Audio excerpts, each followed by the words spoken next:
Assalamu alaikum, karibu sana mtazamaji katika Mafans Mtaani, your favorite show pale ndani ya Likoni.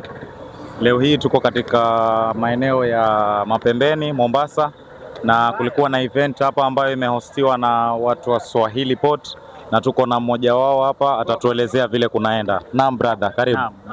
Sijui unaitwa nani labda? Kwa majina naitwa Ali Suleiman Fadhili. Ndio. Naam. Na sijui pengine utuelezee kuhusiana na hii event, mbona mkafikiria wai iftar na mbona hapa? Unajua sisi kama Swahili Pot Ndio. Ni organization na tunadili na community. Kabisa. Tunadili na community. So tukatumia fursa hii ya Ramadhani tu associate na community yetu. Na one way kuwa na community yetu ni kwamba tu host iftar event ya iftar na kufungua muadhini tabarak kiasi tu ili kuleta watu pamoja. Tukamwona hapa Mapembeni tuko na partners na tuka support from the county na kutoka Absa na wengineo.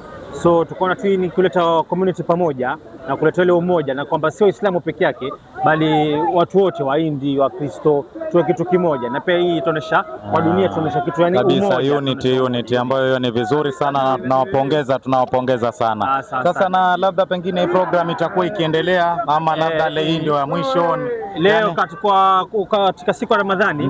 Hii program leo ndio siku ya mwisho, lakini ni vitu zitakuwa labda vitu vitakuwa vikiendelea inshallah, na Ramadhani zinazokuja inshallah tutakuwa na uwezo inshallah, tunaweza kufuturisha saa kila mtu inshallah.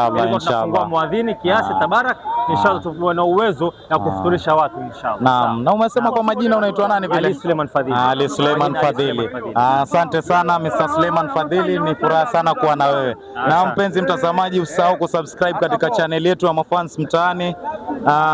Unatupata pale Facebook at Mafans Mtaani KE, Instagram Mafans Mtaani KE, TikTok Mafans Mtaani KE. Usahau kusubscribe, kulike na kudrop a comment. Tuko pamoja.